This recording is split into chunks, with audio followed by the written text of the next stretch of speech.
In recent times, the meetings between the US president and European leaders, they've become quite tense.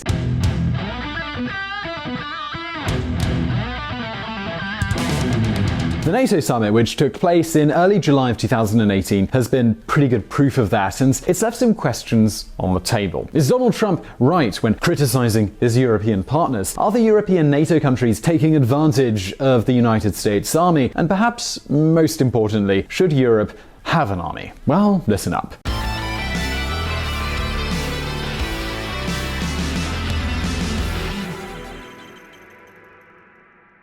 If one thing has become very clear, it's that Donald Trump isn't too fond of these European leader meetings. I mean, how bothersome it is to have to meet with all of these people. I mean, poor old Trump. If they were at least as fun as Vladimir Putin or Kim Jong-un, I mean, then it'd be different, right?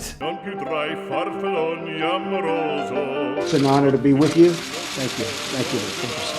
The fact, dear viewer, is that the clash between the US administration and most European governments extends to virtually all issues: economy, trade, immigration, and defense. NATO members must finally contribute their fair share and meet their financial obligations. But 23 of the 28 member nations are still not paying what they should be paying and what they are supposed to be paying for their defense. See, the US president has been criticizing NATO for years due to the alleged lack of involvement of the European partners. In fact, the US president has been saying things like that for almost 20 years. America has no vital interest in Europe. Their conflicts are not worth American lives. Pulling back from Europe would save this country millions of dollars annually. Donald Trump in 2000. Of course, it isn't just about the tenant of the White House. The truth is that in recent decades, the differences between Europe and America have expanded. For example, there's baseball versus soccer, an appreciation for cars with gigantic engines. One can tell where the gas must be cheaper, right? And also the way in which weapons are considered, in all fields, even in defense. Yep, the army and the military are very, very important issues in US politics, but over in Europe, not so much. And it's even worse than not so much, in fact. These aren't even front-page issues, and they're certainly not very popular. Perhaps that's why, since the Cold War ended, the military spending of European countries that belonged to NATO has collapsed in terms of GDP, ranging from something a little over 3% to less than 1.5%. In Europe, military spending, it just doesn't sell. And this, dear viewers, has greatly angered Washington's politicians in recent years. And in this matter, we're not only talking about Donald Trump, but also Barack Obama and George W. Bush. Here on VisualPolitik, in a previous video, we told you why it isn't such a good idea for European countries to spend more money on weapons. But hold on just a minute. What if Washington was actually right? Well, listen up.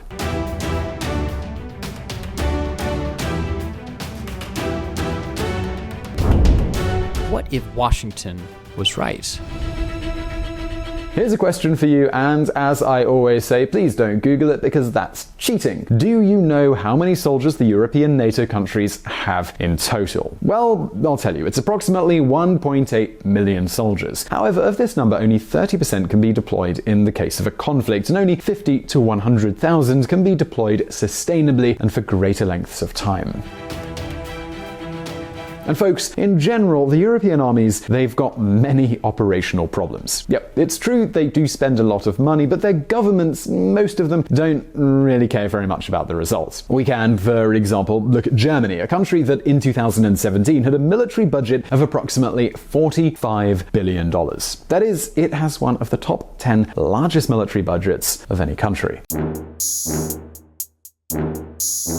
Well, despite being one of the countries with the largest military budget, a couple of years ago, a study by the consultancy firm McKinsey revealed that almost 60% of Germany's Eurofighter and Tornado fighter aircrafts and 80% of their most modern helicopters were not ready for combat due to a lack of maintenance, updates, and supplies. At the end of 2017, a parliamentary investigation showed quite a similar result. Not one of the submarines and none of the 14 main transport planes of the German Air Force were even operational. Not a single one, and we're not even exaggerating. Even a document from the German Ministry of Defense warned that the soldiers didn't have enough protective vests, winter clothes, or tents to participate in any important NATO mission. And believe me, it's not just Germany. For example, during the war in Libya, despite being a relatively small conflict, just 3 weeks after the attacks began, the European air forces began to run out of precision weapons.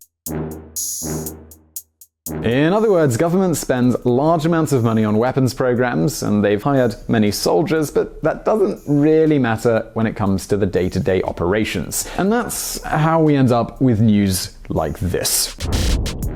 The Legion declares all-out war on obesity. The elite unit of the Spanish infantry launches a plan to combat obesity among its members. But honestly, hold on a minute, because that's not the worst of it. Perhaps what annoys the US officers the most are the rules with which some of the European armies have entered combat under NATO, for example in Afghanistan. See, many European governments don't want to assume any kind of risk, so they order their military commanders to maintain their soldiers away from the front. In the case of the Afghan campaign, for example, US soldiers sharing testimonies in which they were denied medical evacuation by Europeans because they were in a combat zone wasn't strange. Listen to this. Afghanistan, year 2008. We were returning from a mission when a rocket hit the vehicle that was in front of mine. Our Humvee was suddenly being attacked by machine gun fire. Of the 11 vehicles that entered the ambush area, 4 were left inoperative and a 5th one was destroyed. One of our boys had died and a dozen were wounded. We were 6 hours away by car from our base. It was getting dark and the Taliban were still attacking us. When we called to ask for a medical evacuation, they asked us if the landing area was still hot. We said yes, we were being attacked. At that moment, a voice with a foreign accent told me that their rules prevented them from providing us assistance. He asked me if we could secure the landing area or if we could move. Minutes turned into hours and the Taliban continued attacking us. Then, out of nowhere, a voice came up on the radio. It was American. A couple of Black Hawk helicopters from a totally different mission had heard our help call. The pilots deviated immediately. Within 15 minutes, they landed and our wounded were evacuated. Our superiors told us that the NATO country who was responsible for medical evacuations had a rule that prevented them from intervening in still hot areas. We were furious. Elliot Ackerman, a veteran who served in the Afghanistan Marine Special Operations Corps. Just a second, because this is really important. In Afghanistan alone, nearly 900 European soldiers have lost their lives. We're talking about political orders that don't happen in all cases, but which are very common. And no, it's not a matter of money, it's a matter of commitment. Every year, the European NATO countries spend almost $300 billion.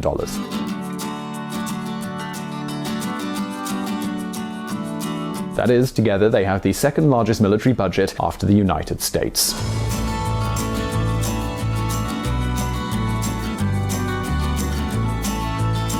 In spite of this, in Washington, they want European NATO countries to substantially increase their military spending, and that's where the magical 2% of the GDP figure appears.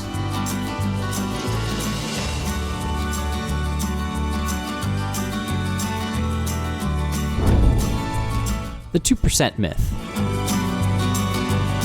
As he made very clear at the last NATO summit, Donald Trump is furious. According to the vast majority of the countries of the Atlantic Alliance, they're late in their quota payments. Check this out.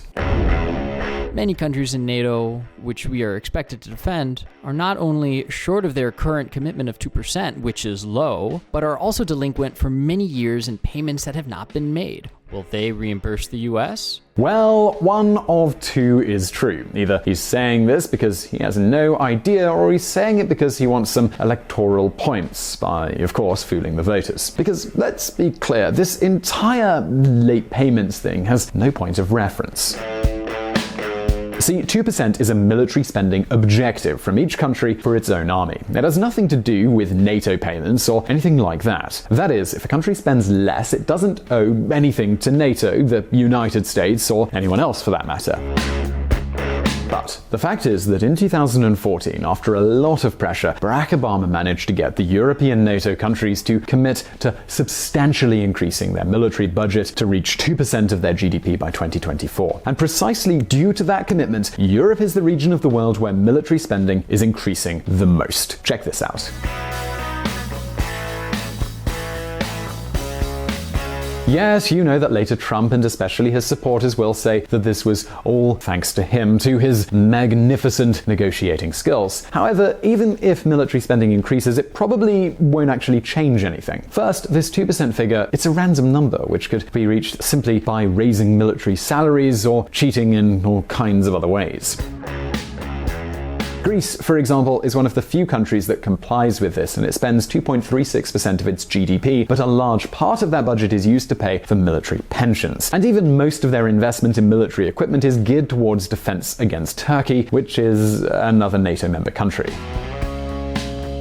The result of this? Well, even though the expenditure rule is apparently being followed, the Greek army brings little or nothing to the organization's capabilities. But even though all of this money could be used to really improve the armies, and of course without political commitment it will never happen, not much will be achieved anyway. European countries will continue to depend on the United States for force deployment because each country on its own wouldn't be able to afford to maintain that kind of global deployment, intelligence, and supply capabilities. And of course, given that in Europe military operations aren't popular, neither the political commitment nor the rules for entering combat will actually change. That is, we would have larger armies, but at the moment of truth, very similar deficiencies. But also, let's consider something else. The armed forces can perform 4 essential functions: deterrence, intervention and deployment, occupation, and cybersecurity. For none of these tasks is the current European country's budget a hindrance.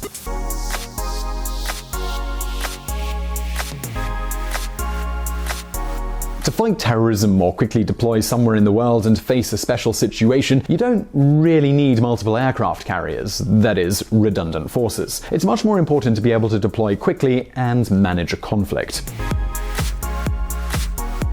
For example, there's the latest United States and NATO wars in Afghanistan, Iraq, and Libya. In all of them, their military victory was simple, but the post-war period, it was an absolute disaster. Preparing forces to manage local conflicts and using the country's different institutions to train the national forces, not only the military but also the police, trial courts, prisons, power plants, etc., would probably have been a great deal more useful. At the end of the day, dear viewer, facing a conflict requires a lot of things, and not always the same ones. The threats we face today don't require aircraft carriers or fighter bombers. They require agility. Europe doesn't need to spend more. It spends a lot. It just needs to spend better. And that's where the idea of the European army emerged.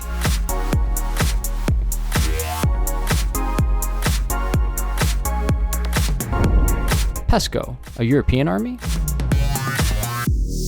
In December of 2017, the European Union launched the PESCO program, the Permanent Structured Cooperation. Its objective, well, that would be coordinating the countries that participate in the program in terms of security, acquisition of war materials, and joint defense and peace operations. In other words, to begin integrating the various armed forces. The program is still in a very incipient phase and isn't considered the equivalent of a European army yet. However, this could be the best solution to all their problems. The 25 countries that make up the PESCO program, by integrating their armies, their weapons purchases, their training, and even by sharing resources, could mean that Europe, even while spending less, would have a modern, well-equipped army with great deployment capabilities. After all, if a country like Spain spends a fortune buying Leopard 2 tanks, which has happened, and in practice, due to a lack of means to deploy them, only uses them to defend against Portugal, they've made a totally unnecessary expense. Wouldn't you agree? Folks, today the risks and challenges, they're global, so I sincerely believe that Europe needs more integration to do things better and seek to complete the US military's contributions within the NATO framework. But it's not achieved by spending more. Also, almost $300 billion a year. It should be more than enough.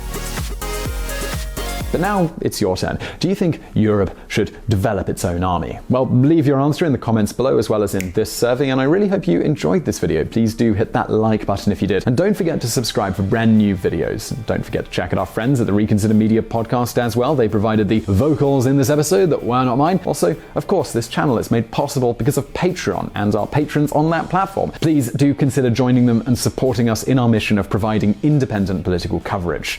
And as always, I'll see you in the next video.